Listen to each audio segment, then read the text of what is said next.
brightness, darkness, right here. Okay, as you can see, we do see some words on the screen. And people have been asking me about this flashlight torch. Where do I get it from? Just a regular flashlight. And you just have to hold it up. In most cases, you can hold it right here, but a lot of cases, you have to hold it right up on the screen and see it. But as you can see, I got it far. You can still see the words. All right, right there. So, a good indication that we may have a backlight problem. Most likely. Chi-Town's finest.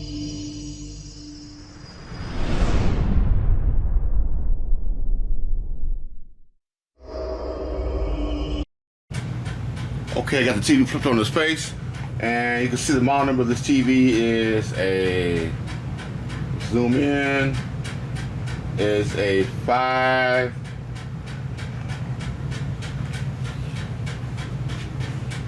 NS Nancy Sam 55D420NA16, and this TV was manufactured in December. As you get the bottom in that white square, it says December of 2014.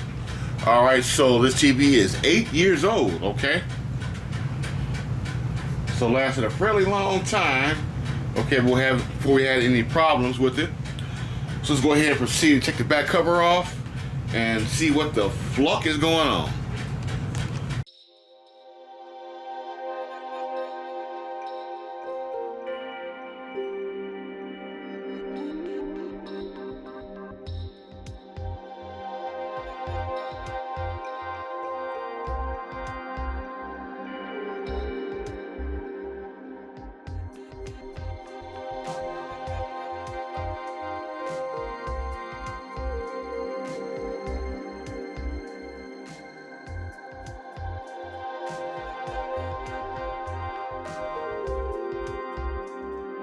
All right, being careful not to break your RF connector when you're lifting this back cover up, because it is sticking out on the side. All right, and there's nothing connected to the back cover, so that comes right up, no problem. T-con board, timing control board up under here. Okay, our power supply and our main board. And this is not a smart TV, so it does not have a Wi-Fi module. And we do have our standby light with our infrared detector going down here, right? And our control panel, keypad, right here. All right, so let's start with that line. Select the line for our LED, okay, which is going inside of the TV. All right, and we use our LED tester, backlight tester, to check it out. Okay, so let's check out this LED line. Only uses one line. Well, the strips, you can actually see the strips through the back of the TV. 1, 2, 3, 4, 5, 6, 7, 8, 9, 10, 11. All right, so obviously there's a lot of voltage going through this one line to light those strips up. Well, let's just check for it open. Okay. So this is actually this LED tester is actually a power supply. Okay, with like overcurrent protection or safety precaution. And if I shut the leads together, all right, that's a short, obviously, but it's actually going to try to push voltage through this line, okay, from the positive side to the return line. Okay, whatever voltage it stops at is the voltage that it needs to light up the strip, or close to it. But anyway, so it is open now. All right, 336 means it's open, but that is the limit that I set it at. I can use this to adjust it. So I can turn it down. Okay, and so it will stop. If I turn it all the way down to like whatever that says, 50, 60, 59.9, then it will stop at 59.9. Okay, all right, and turn it up. I usually just leave mine all the way up because it is actually going to stop at the limit anyway. So anyway, let's just go ahead and check it. As you can see on this, we have a red wire and a white wire. So I'm assuming the red wire is the positive side, okay? And that is negative. And as you can see, we are at 3. It is open. I'm going to switch it just to make sure.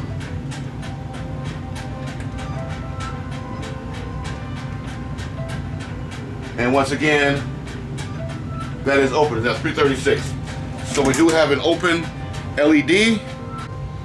Okay, so what I'm going to do now is I'm going to make sure there's voltage even going to the LEDs, making sure that the LEDs did not knock anything out on the power supply in the LED circuit. All right, so I basically got my meter on DC volts. I've got my positive lead into the red plug, which I'm just assuming is positive, and I got my negative lead. Okay, since we are in cold ground, remember all our connections going to the main board and going to the LEDs are in cold ground. I can ground it right here to the metal chassis. All right, so we'll try it like that first. I'm actually going to plug it in. Okay.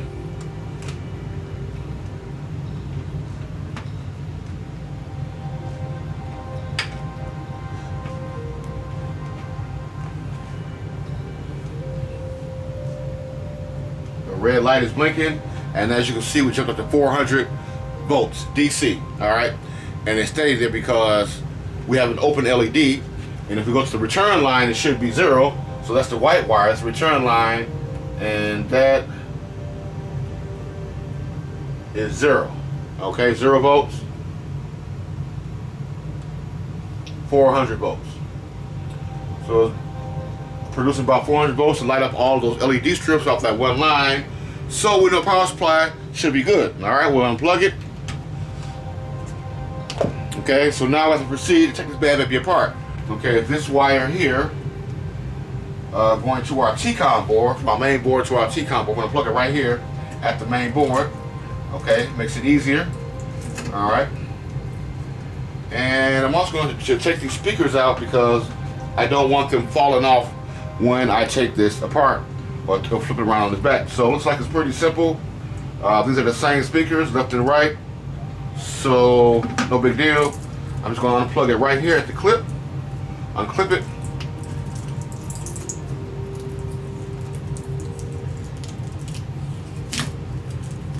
Okay. That's one. Unclip the other one right here. 2.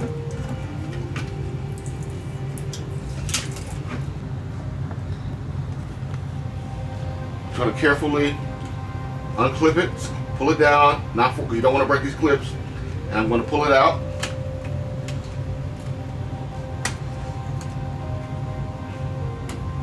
Doesn't matter, you can disconnect it from right here, or you can disconnect it from the TCON board, but this shield is in the way. I'm just going to leave that shield on. All right, so they're doing extra work, and this should come right up. So those are free and clear. And what else do we have hooked up to the outer bezel?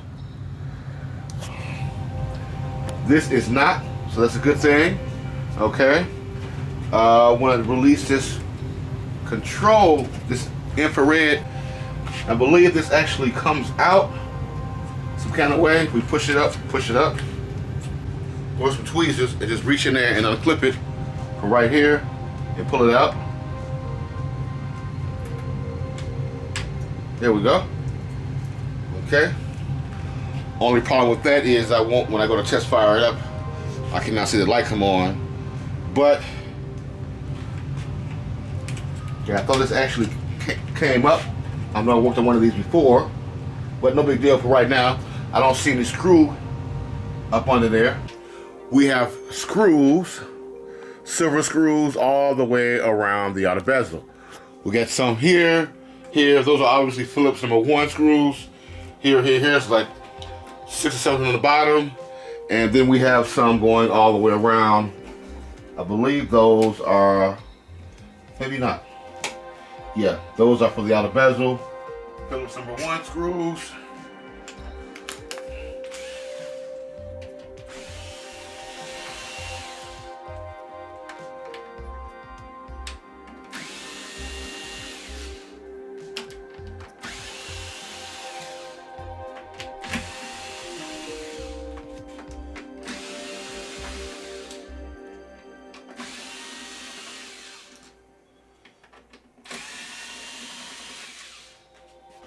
Then we're gonna flip it over because of my table situation. I won't have to pull the table out. And I'm just gonna go ahead, make sure everything is clear. All right, flip it around on its back. Okay.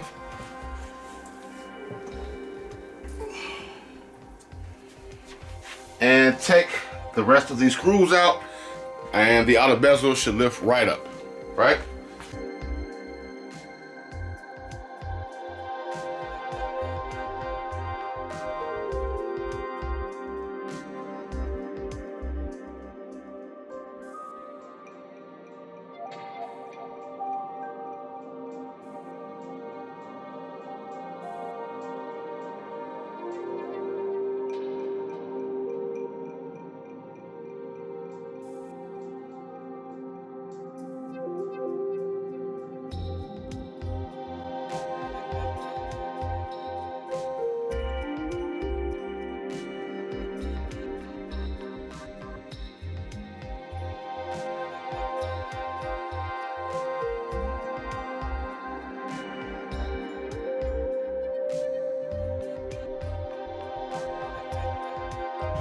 Okay, the bottom piece is pretty much quite loose.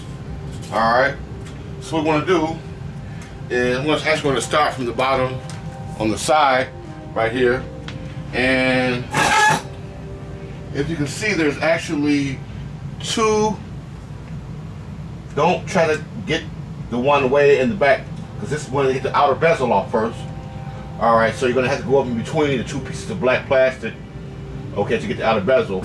All right, you don't want to try to take the whole thing off because you will crack the screen, and try to unclip this outer bezel.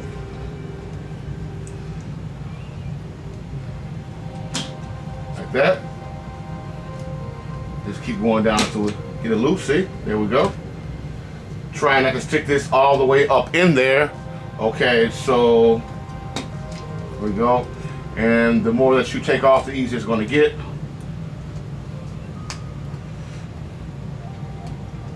It says don't stick anything too far up in there because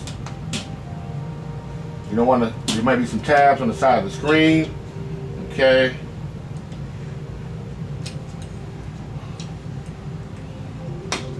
There we go.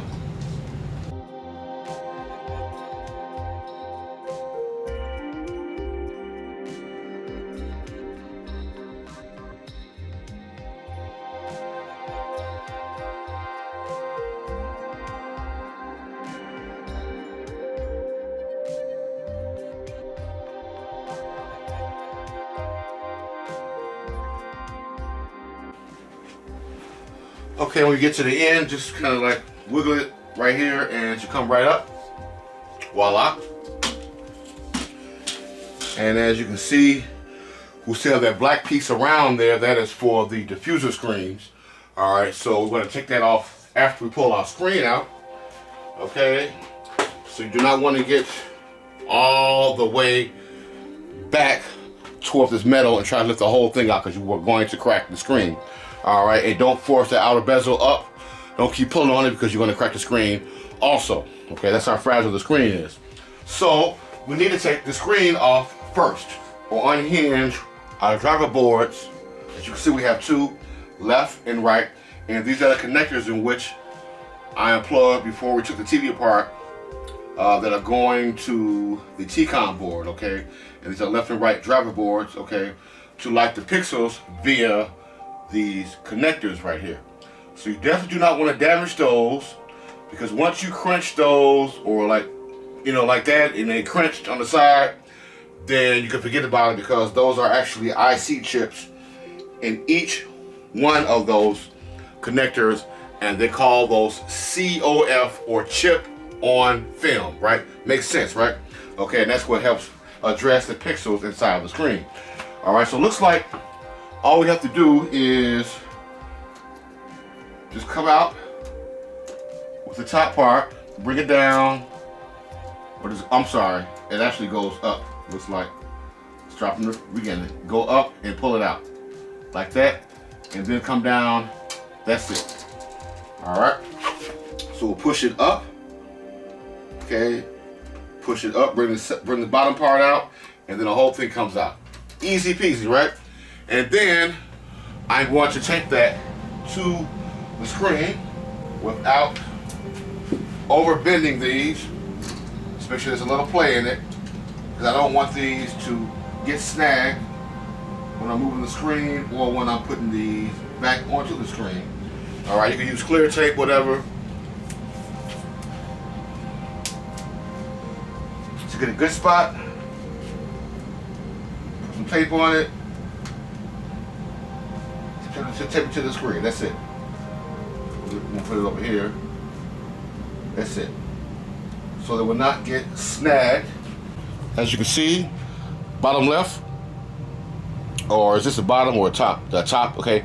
Here, and so the screen goes back inside of those notches. All right. Okay, pretty much self-explanatory. Make sure there's no tape holding the screen down. So I'm going to try to make this come up with one clean swipe. If not, you can get these off of any hardware store. They're just glass pullers, suction cups, whatever you want to call them. Make sure they're big enough. All right. So I'm going to put these in a perfect spot. Okay. Where I can grab it. I'm going to push a little bit, push down using a little force so I can close these, and it should come right up. Voila. Easy peasy. Make sure you do not hit the screen on anything. Now these screens aren't that fragile. You can be, you know, a little more rough with them, but try not to, because they will get scratched up, and you do not want to see that scratch line in the picture. So I'm going to mark this edge right here.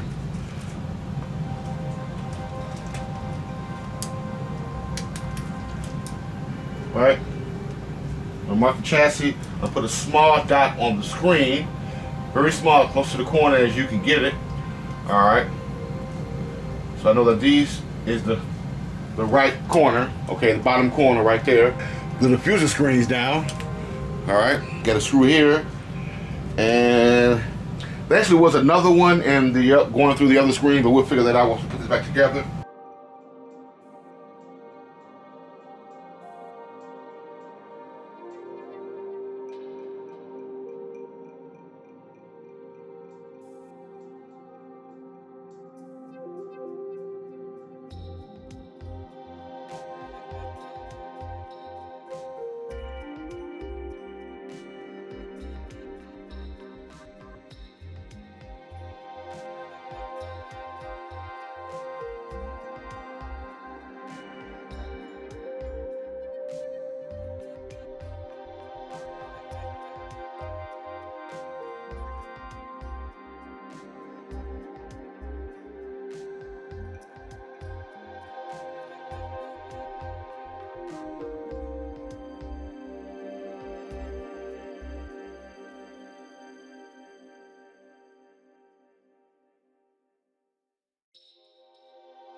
Okay, now these are your diffuser screens, and they're usually more than two. There's always a thick one at the bottom. Right there, that's a thick one. Because that's what actually helps spread the light evenly through the whole entire screen. And then we have these here. Okay, as you can see, we got two. Actually, we got, nope, I'm sorry, we got 1, 2, 3, and then this thick one makes 4. You want to put those on exactly like you took them off, because if you get one reversed, you're gonna get a bad picture. All right, believe me. All right, so I'm always gonna mark the one side with my, I still got my dot there. Okay, know that this is the outer screen, and if you need to, put some tape on these screens. This was actually taped down. Yeah, this actually has some tape on it. already, but put some tape on here, because what's going to happen if you stand up against the wall or something like that, they're going to slide apart. All right, put a piece of black tape right here. Okay, that's it. And I'm going to take these up, and you see they go inside of the grooves. All right, these outer ones, the one at the bottom just has a groove cut into it. All right, so this little piece of tape holding this other one down. I'll just untape that.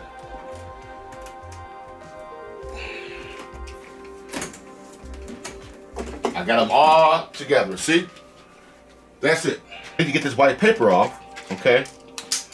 All right, so don't start cutting, you know, just go ahead and just remove all the paper after we pull these out. Okay, we look in the back and see how those come out. They actually go to the right.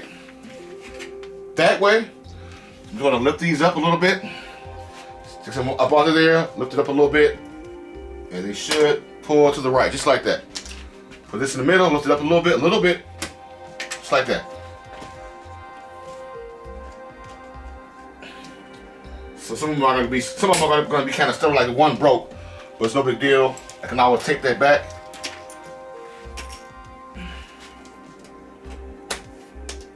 Right. Put those in front of my diffuser screen so I won't forget.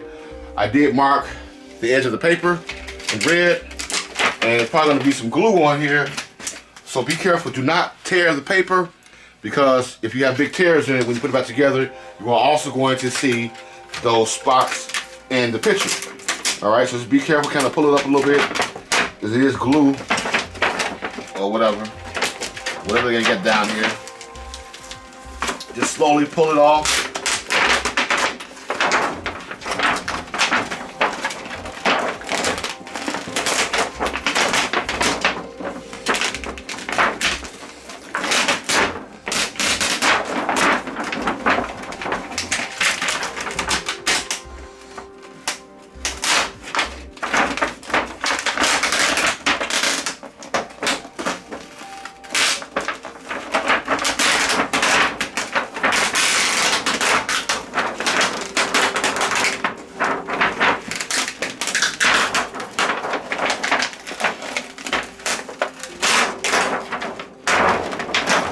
There we go.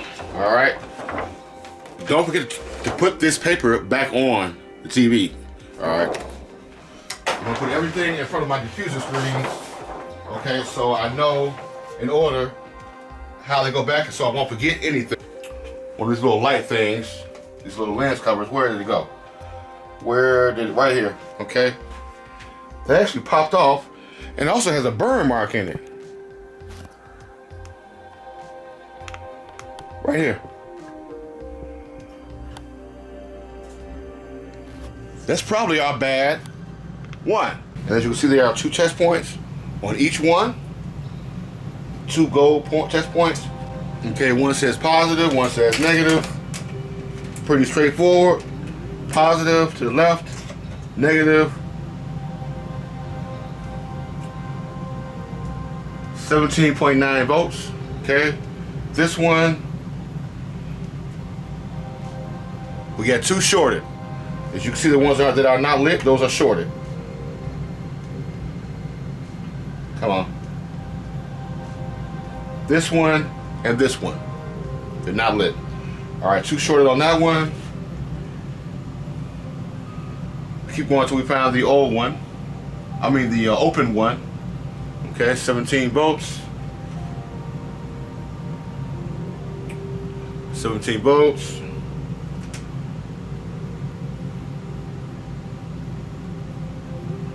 There it is. We have an open strip. One of these. We have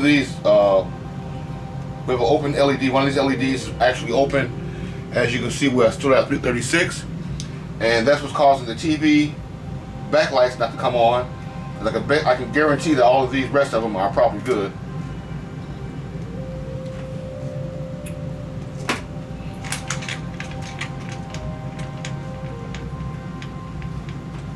So we're all lighting up. All lighting up. All lighting up. All lighten up. Okay, so this strip here, I believe, was this a bad one? Or was this it? Yeah, that is our bad strip right here. Okay. But what I'm going to do is replace them all. TV's 8 years old, so I don't know why people replace the one bad strip or the LED and then get mad when the TV comes back. You know what I'm saying? You do all that work, right? Just replace all the strips, man. You know, if it's like your TV, that's fine. Just replace. If you want to replace the one LED, right? If you want to save money, you can buy the LEDs separately.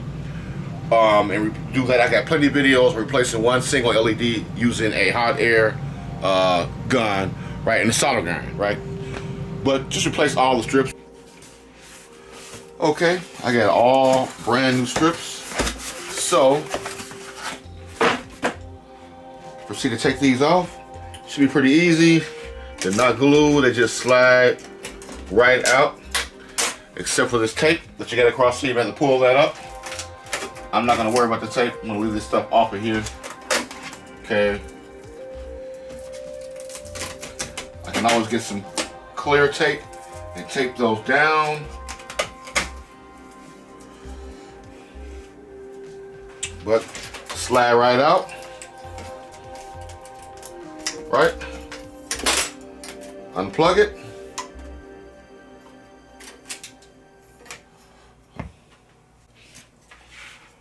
Okay, new strip.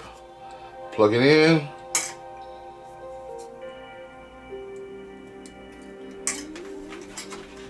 They go right in between there. Right there. Snap right in. Just like that. And let's see which one was a bad one.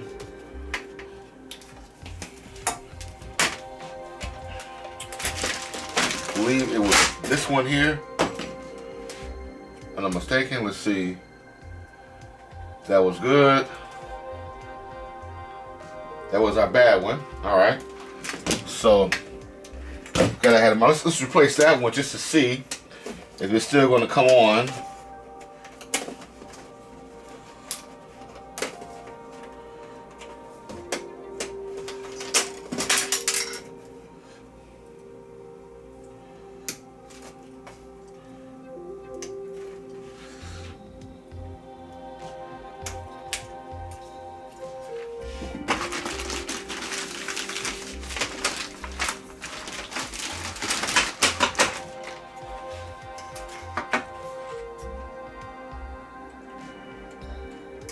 Plug it in.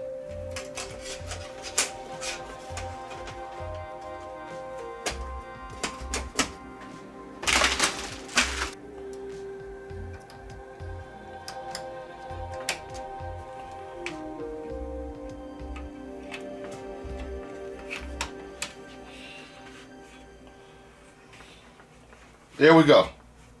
That's it. We know that first strip was good anyway. Replace the first strip. The strip that was bad. And as you can see, this same strip will probably be the next strip to go out because we have two shorted LEDs.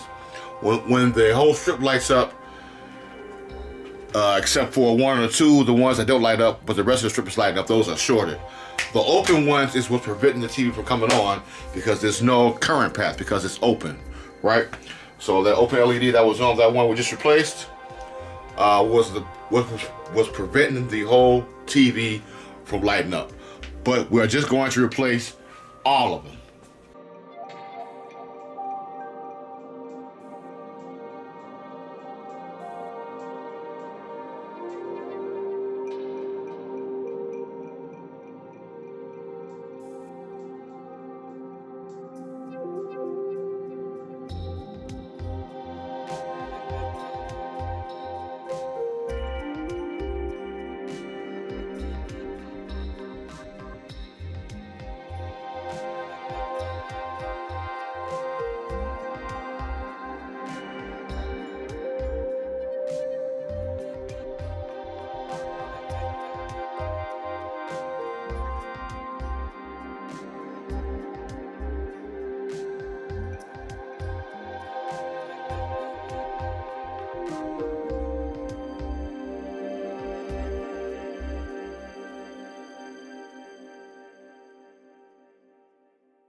Okay guys, looks like we are done. All right, another one saved from the alley. Okay. All right guys, make sure that you do subscribe. I've got plenty of videos on just about everything on TV repair. Just go to my channel, go to the search bar, and just put in the model number, and I'm sure something close will come up. But until then, I will see you guys in the next one. Big dog